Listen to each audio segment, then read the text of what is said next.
Ja estem així, Núria, ja és dilluns i portem pràcticament tota la setmana parlant de que arriba el pròxim dilluns, que arriba el pròxim dilluns. Que ja estem, que teníem ganes, que teníem ganes. Teníem ganes perquè ara veuràs de lo que anem a parlar, que ja ho van deixar ahir el passat dilluns, ahir en l'aire, i avui ja que ha arribat, és que Núria està molt expectant, eh? Jo sí. Ja m'ho has dit, ja m'ho has dit. I el divendres, el dilluns passat també el comentàrem, no? Que teníem ganes de que arribara este dilluns per una cosa que ens havien contat pues com si fos un conte, te vaig dir jo, i la veritat és que està ben interessant. L'altre dia va ser la part A... Estem creant expectativa, És el que n'hi ha que fer, L'altre dia van crear la part A i avui toca la part B. I per a parlar de tot això, que ara descobrim, està el nostre amic benvolgut d'esta casa, Carles Hernández Coscollà, Traca de Barris, benvingut. Bon dia, què tal? Bon dia. Com veus l'expectació que n'hi ha així en el plató? Bueno, espero no decepcionar, perquè, a veure, el tema ho mereix. Jo crec que el tema ho mereix perquè és un dels temes més grossos que tenim la societat valenciana damunt de la taula, no? I aleshores, no que siga per la secció mateixa, que esperem que siga xula i que s'ho passem bé en ella, sinó que el que volem és que la gent entre al debat, la gent entre a veure què pensem sobre el Port de València, que és el que estàvem parlant la setmana passada. Això és el que anàvem a dir, que és que la setmana passada vam parlar del Port de València i se mostra, que ens dia Carles, que tenim així en València, i la setmana passada vam veure com la part bona. Sí, vam fer un anàlisi, no? Del què n'hi ha en el port ara mateix, com està distribuït el port, quin impacte econòmic té, quines les solucions, diguem-ne, a l'ampliació que es vol fer del port, i esta setmana anem a reobrir tots els debats que deixàrem com tancats la setmana passada, no? Que diguem, bueno, no anem a entrar a estos debats, doncs ara sí que anem a entrar als debats, ara anem al marro, no? Anem a lo bo, com estem veient en les imatges ja, i en el rètol, el Port de València a debat. El Port de València a debat. Mireu, el Port de València a debat, el Port de València s'inscriu dins de 4.500 ports que n'hi ha al món. Per tant, som una goteta dins d'eixe mar, una goteta molt important, que ja la comentarem la setmana passada. Som un port supergran. Un dels ports més grans del món, és el 23è port més gran del món, però bueno, dins dels 4.500 ports que n'hi ha al món. Bé, per què és tan important aquest tema? Perquè avui mateix el 90% del que consumim al món occidental està transportat per transport marítim. O sigui, tot el que tenim, les samarretes, el mobiliari, etc., el 90% ve per mar. És més, una jaqueta simple pot arribar a fer 48.000 quilòmetres per mar. Per què? Perquè igual està cosida en un lloc, la transporten en un altre lloc per posar-li els botons, la porten en un altre lloc i acaba fent 48.000 quilòmetres. N'hi ha una dada també interessant, per exemple, que és Escòcia pot agarrar el peix en les seues costes, l'envia a la Xina per a que el filetegen i el torna a Escòcia per a que el consumisquen. És a dir, coses d'aquestes estan passant en el nostre món, no? Sembla una dada molt curiosa. Sí, no, això és... Que envien a Xina, ho envien a Xina des d'Escòcia per a que filetegen el peix i després el tornen a Escòcia perquè se'l mengen a Escòcia. Aquestes coses surrealistes estan passant ara, i de tots és ben conegut que coses que es produeixen a Xina o a l'altra banda del món, a la Índia, a la costa americana, per exemple, són més barates que coses produïdes així, al costat de casa, no? Això ens ha de fer reflexionar sobre en quin món vivim, no? Bueno, esta és la situació actualment de com està, diguem-ne, el sector marítim dels ports. És superbàsic per a una economia globalitzada com la que tenim ara, vull dir, és l'essència de l'economia globalitzada. De fet, la creació d'estos ports i d'aquest tipus de comerç és l'essència del que avui tenim, no? Dels grans magatzems i del consum massiu.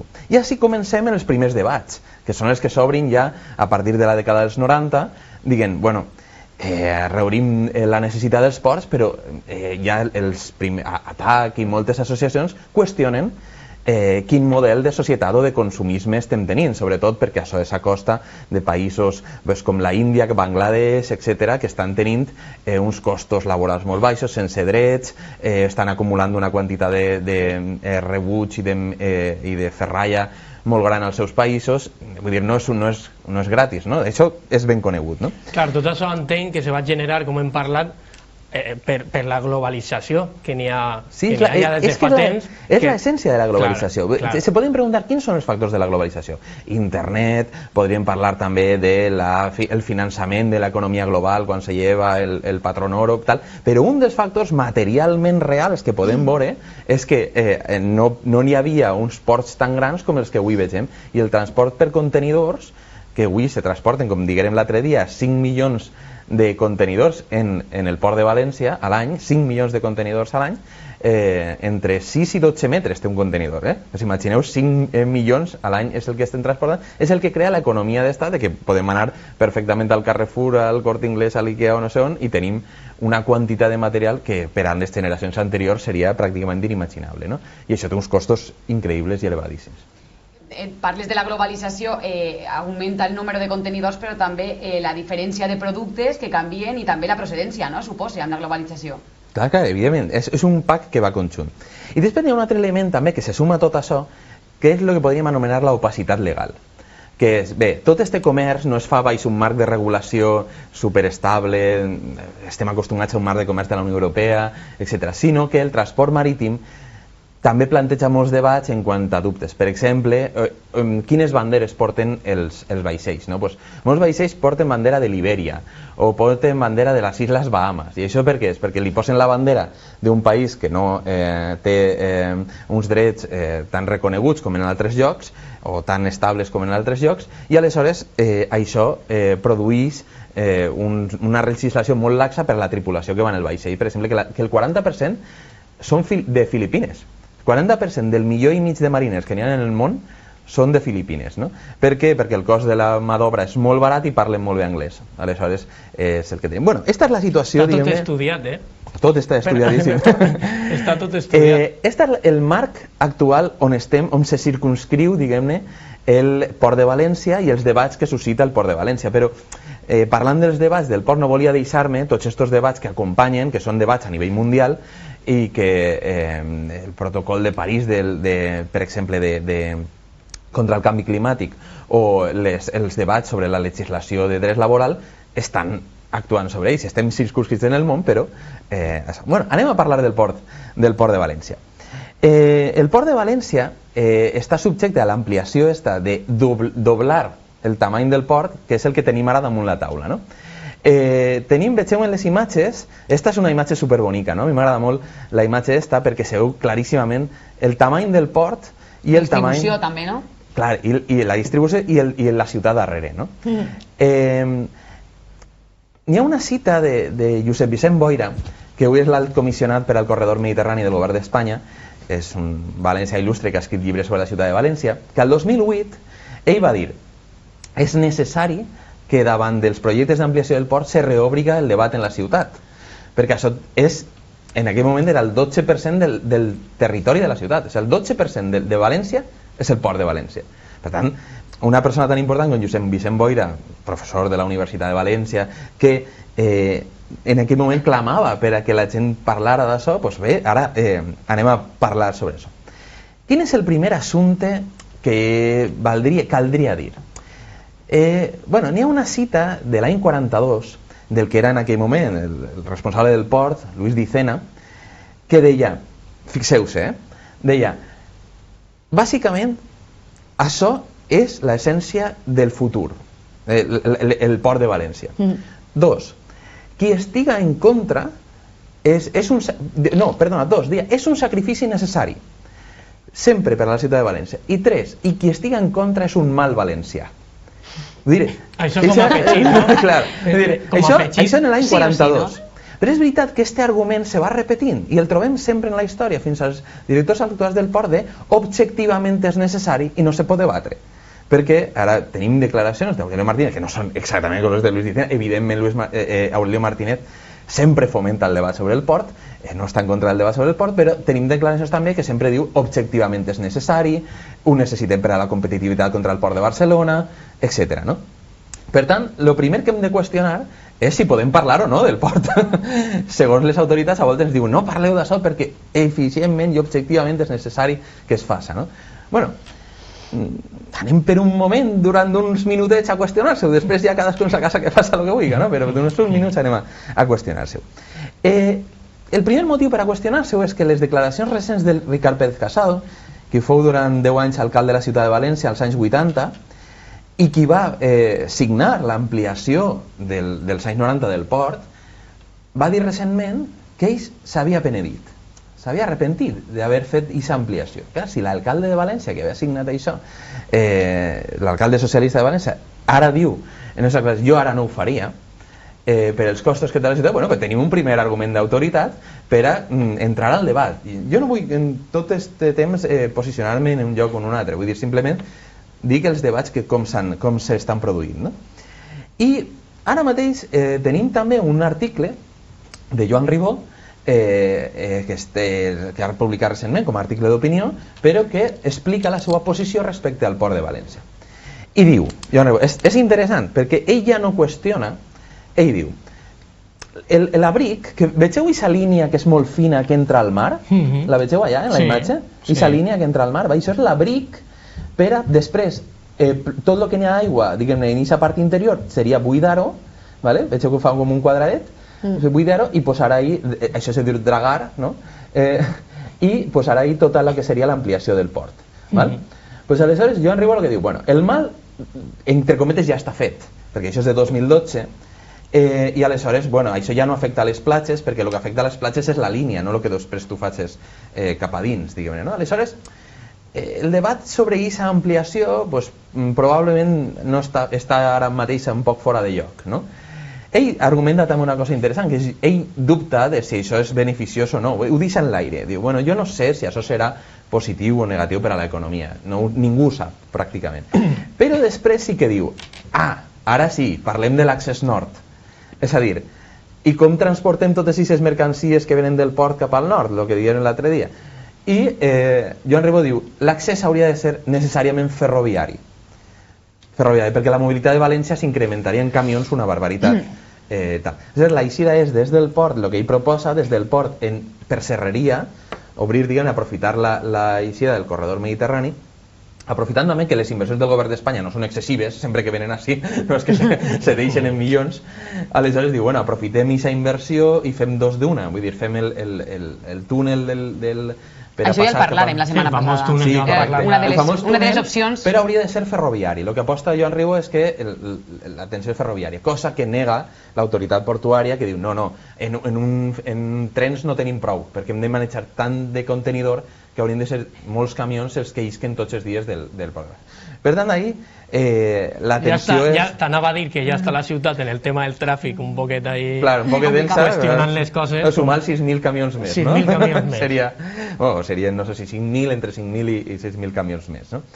Al dia. Perquè l'opció està de l'autovia, l'autopista o el que fora, esta que anava per dalt del mar... Per dalt del mar, jo crec que això està descartat pels actuals governs. Jo no sé si arribarà un altre govern que això ho dirà com a opció prioritària, no? Però pels actuals governs, i ja està. El debat està entre la submarina, si la ciutat no dona terreny, i un túnel submarí, o obrir per dins de la ciutat. Cal dir que també Arcadi Espanya, l'actual conseller, s'ha manifestat en favor d'un túnel, però sí que pugui portar camions, etc. Vull dir, ahí n'hi ha un debat que s'haurà de produir i s'està produint ara mateix, és quina importància té el port, quina importància tenen les inversions, quin model de negoci volem i les contaminacions i els efectes ambientals i de mobilitat que tinguin per a la ciutat, no? Bueno, continuem. Més debats. A reobrir més debats que té el port. El debat respecte als barris que té el port de València, mireu quina imatge més xula. Esta és l'últim fotograma, o dels últims fotogrames, del documental A Tornallom, que va ser molt famós als anys 90, a principis de 2000, perdoneu, que contava com s'havia fet les expropiacions de la ZAL.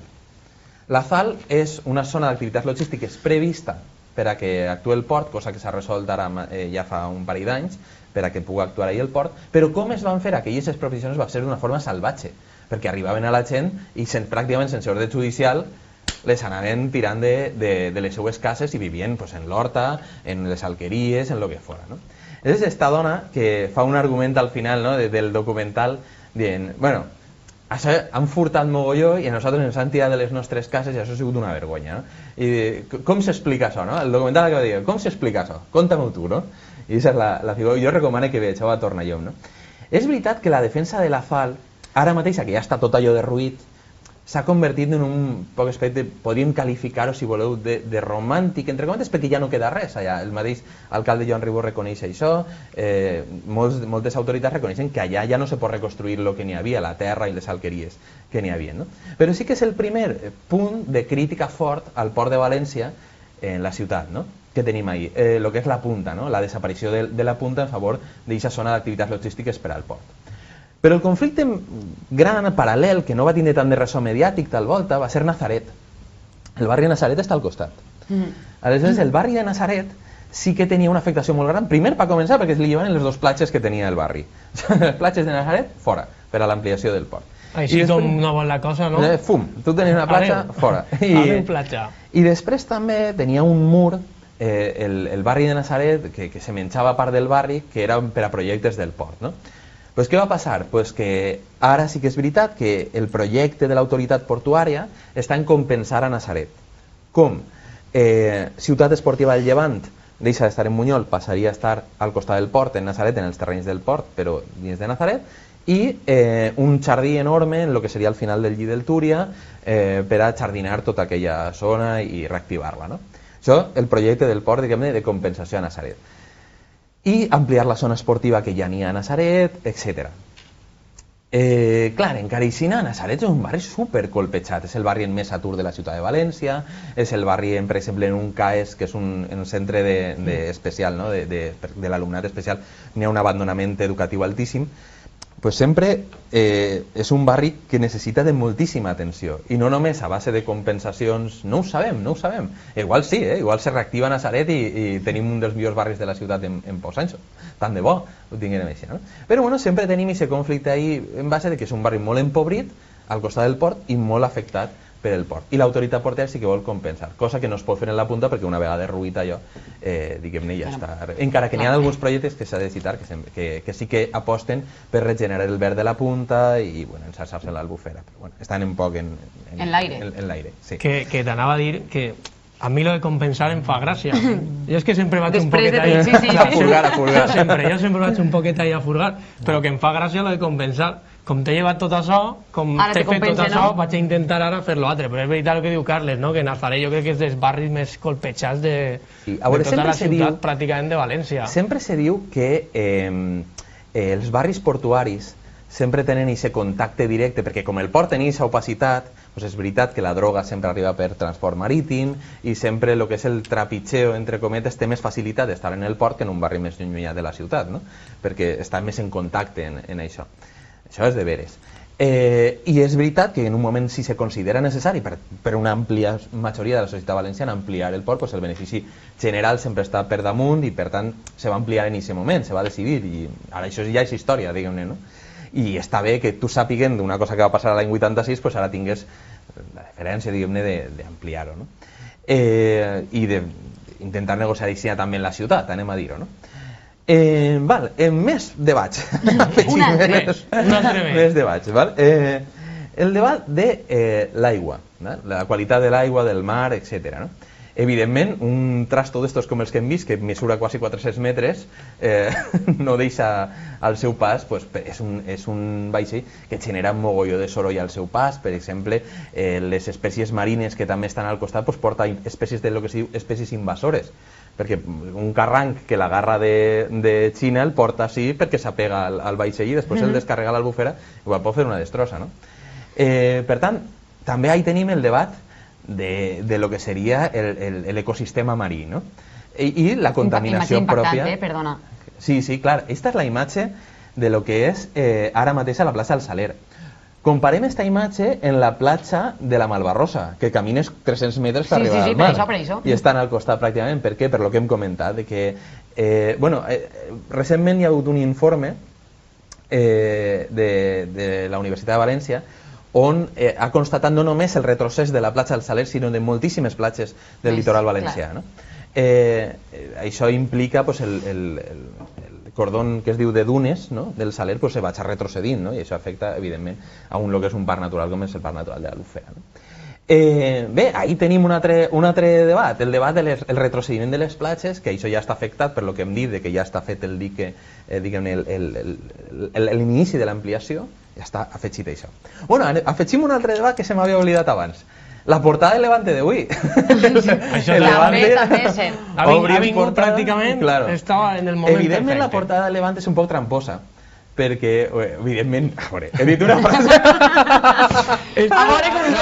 No. Jo t'estava mirant i dic, ai mare. Estic en Levante, no? Ai mare. No, lo que volia dir és que és trampós en el sentit de que el deute de la ciutat, el deute del port, és estable des de fa molts anys. Vull dir, no és notícia avui, el que avui és el rànquing. No és que avui se genera el deute del port. Claro. Vale, per això volia dir que lo que anava a dir jo sí que podia semblar un poc trampós, no? És una molt bona notícia, per ser de vora 400 milions d'euros. 400 milions d'euros, però venim de 595 milions d'euros de deute, sobretot causats per este intent d'ampliació del port des de l'any 2012, efectivament, no? Per tant, un deute el més gran d'Espanya. El port de València és el més endutat d'Espanya, és el titular dubtós, no? Per darrere està Gijón, que porta uns 300 no sé quants milions, i després a Corunya, etc. Per tant, tenim un port endeutat que té també problemes pues, en la Marina de València, etc. És un tema que no és un tema fàcil, és un tema difícil. Carregat en tots els deutes, això té baixar també la taxa per al comerç dels contenidors, etc. És un tema complicat. Val, com vegeu, s'anem clavant en farina en molts debats.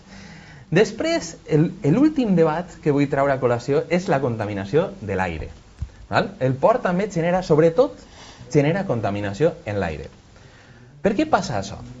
Passa per lo següent, perquè quan consumixes el petroli de qualitat no el consumís un vaixell petroler que té 20 mariners i que mesura 300 metres i transporta no sé quants contenidors.